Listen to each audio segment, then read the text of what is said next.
This morning I want to talk about the God of the Bible.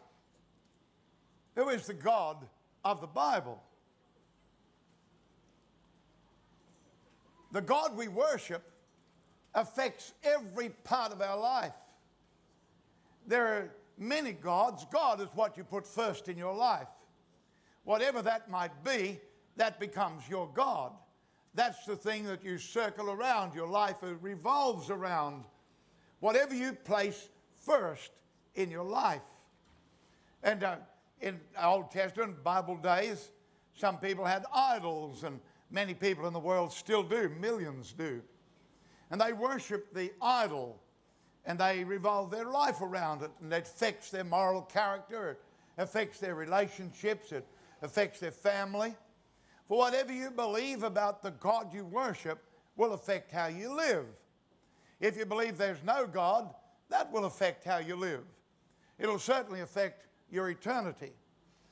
If you believe that God will let me do anything at all and get away with it, that'll affect how you live.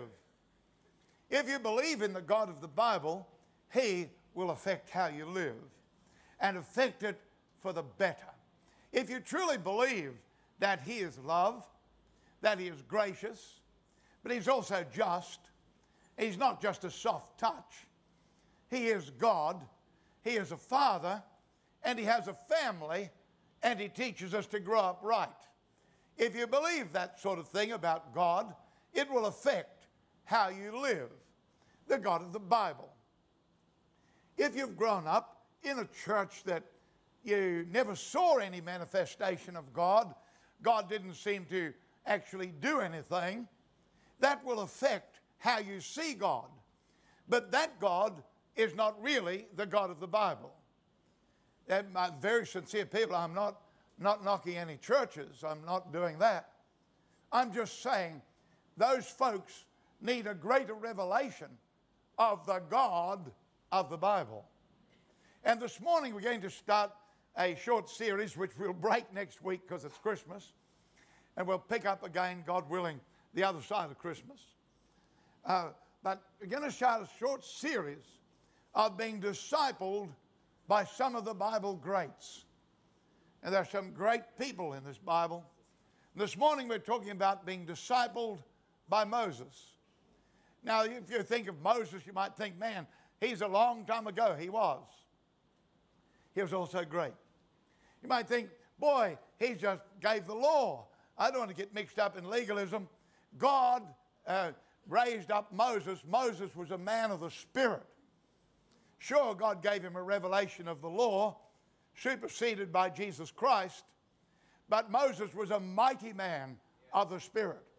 One of the greatest miracle workers that this world has ever seen. He would stand with very few beside him as the greatest of the great who walked with God on the earth. I don't mind being discipled by a man of the Spirit who could open the Red Sea, who could feed 3.5 million people in a desert supernaturally, could bring forth water out of a rock. That man, I'd like to walk with him for a month or two. Try several years. Learn his secrets. How did you find God to that measure, Moses? I want to find him too. I want to know him like that. You see, if you've grown up in some dull setup somewhere, please, without me being negative to churches, I'm not. I honor churches. But I've also been bored in church. And I've been excited in church. And if you've grown up where you've been dull, it is not God that you may have rejected. You may have rejected a church that didn't introduce you to a living God, but you didn't reject God because you never met him there. The God of the Bible is the God we want to consider here this morning. In Psalm 78 and verse 41, we read this amazing verse. Yes, again and again they tempted God and limited the Holy One of Israel. They did not remember his power, the day when he redeemed them from the enemy, when he worked his signs in Egypt and his wonders in the field of Zoan. We limit God once we have the wrong concept of God in our hearts. For I can only reach out with my faith to the God that I know is there. I can't reach a God that I don't know about. Paul said, how can they believe except a preacher goes to tell them? I have to hear that God is ready to heal me before I can believe for him to heal me. If I don't know that God would heal me, I can't reach out to him to believe, Lord, heal me too. So it's only as we know, as understand.